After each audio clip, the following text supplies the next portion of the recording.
大家好，我是住在东京的方块。上一期我们讲了和留学生证相关的一些事情，这一期我们来讲一下日本的卡。首先，我们常见的卡主要有储蓄卡和信用卡。日本常见的卡主要有会员卡、积分卡、现金卡、借记卡以及信用卡。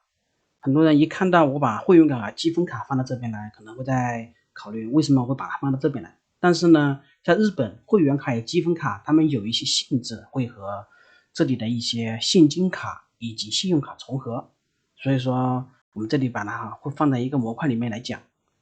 首先呢，会员卡和积分卡是在一些超市、网上购物网站或者连锁便利店等的积分卡、会员卡，甚至有一些支持现金的存取。然后是现金卡，主要用于存取现金，并且用于支付部分公司的费用，比如手机费、水电费、燃气费等等。借记卡的话，日本是叫那个 debit 卡，一种可以在网上消费和绝大部分支付费用的卡。使用的话，它就和那个一般是带有 Visa、Mastercard 还有 JCB 等标志的一些卡，但是它使用的钱是现金卡里的，也就是说你现金卡里有钱它才能使用，没有钱它就无法使用。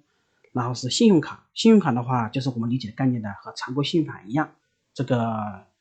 和大家所知道的一样，就不去讨论了。首先我们来说一下银行卡的办理条件。我们需要以下3个主要材料：印章、手机号和身份证明。首先是印章，印章的话我们一般准备15毫米左右的就差不多了，也就是直径 1.5 厘米的印章。然后材质的话就用国内的那种红色的那种印橡皮来做就足够了，也就是最便宜的那一种。然后其他的要求的话，这个的话怎么说呢，你可以带也可以不带，因为石印至少我在生活中很少用的，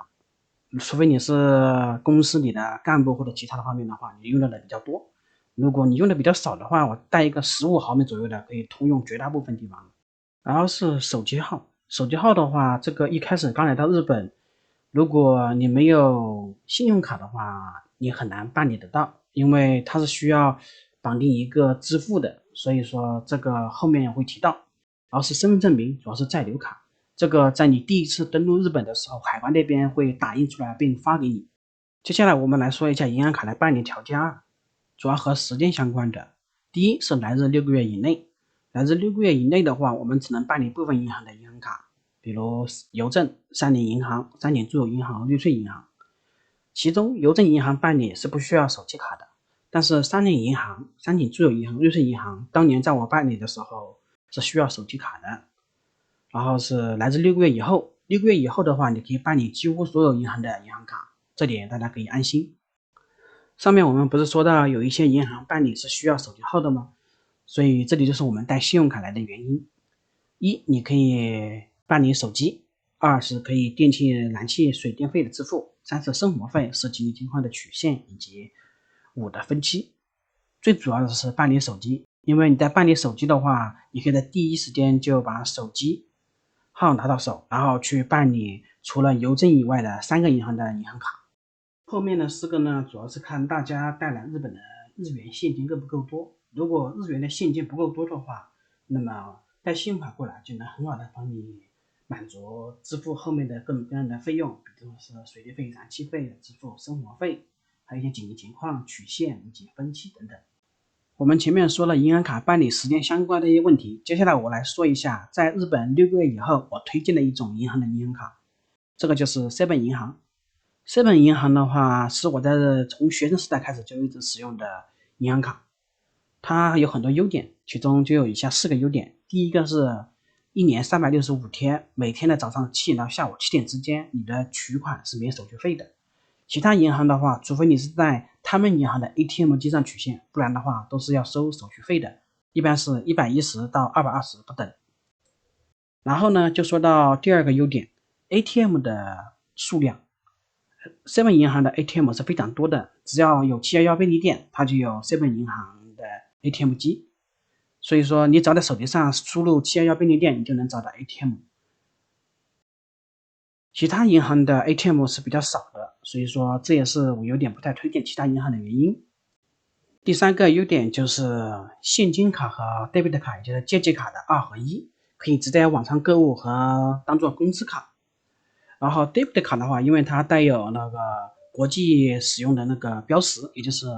那 JCB、Mastercard 和 Visa 等标识，所以它可以用于网上购物和各种支付。也就是只要你的信金卡内有钱，你就可以用于和信用卡一样的所有功能，可以直接当信用卡一样的来用。第4个的话，主要是和后面会扯到的一个功能有关。这个的话就是711的，就是7-Eleven银行的卡，它是可以绑定711的 Nanaco 卡。使用这张卡消费的话，你可以得到积分，然后甚至你可以通过另外的方式，你可以得到双倍积分。比如你在一个全家便利店消费，然后你先让他们扫了全家的会员卡，然后再用711的银行卡进行支付，那么你就会得到全家的积分和 Nanaco 卡的积分，也就可以得到2次积分。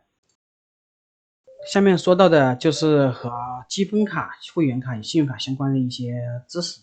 可能很多人会疑惑，为什么会把这3种卡给它放在一起讲？